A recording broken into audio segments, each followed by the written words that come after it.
Between 1940 and 1971, the synthetic estrogen DES was prescribed to several million pregnant women with the promise that it would help prevent miscarriages.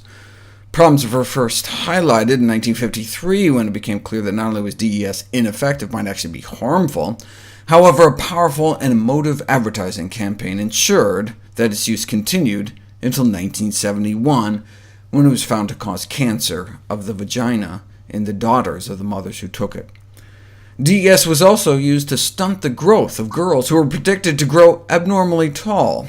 As one pediatric textbook put it in 1968, excessive tallness in girls can be a handicap. It provides difficulty in purchase of smart clothes. The victim is ineligible for certain sought-after professional positions such as airline hostess, and poses problems in selecting suitable dancing partners. But most people don't know that the greatest usage of DES was by the livestock industry, improving feed conversion in cattle and chickens. Within a year of approval, it was fed to millions of farm animals, and although it was shown to be a human carcinogen in 1971, it was not until 1979 that all use of DES in the meat industry was banned.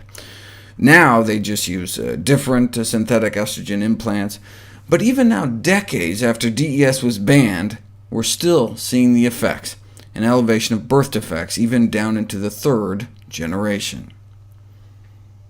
Arsenic is another human carcinogen that was fed to chickens, this time by the billions. The arsenic ends up not only in the meat, as I talked about previously, but also in the feathers, which are fed back to the animals. See, a third of the bird is inedible. What do they do with billions of pounds of heads, bones, guts, and feathers? Fertilizer and animal feed.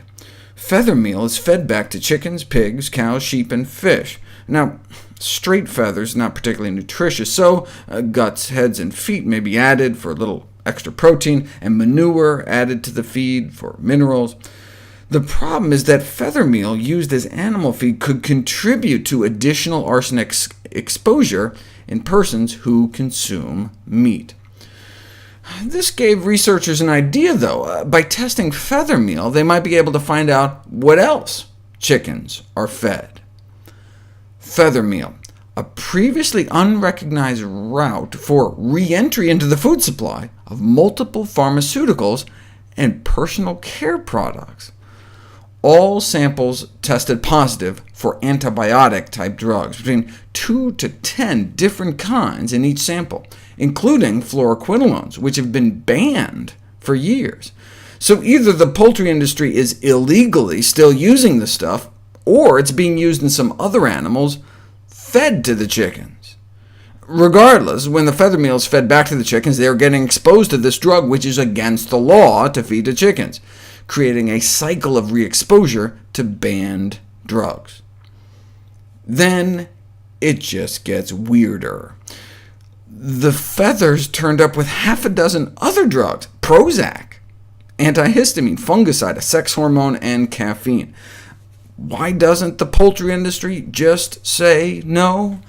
Evidently, the antihistamines are to combat the respiratory problems from packing in so many tens of thousands into the confinement sheds, and the caffeine helps keep the chickens awake so that they eat more and grow faster.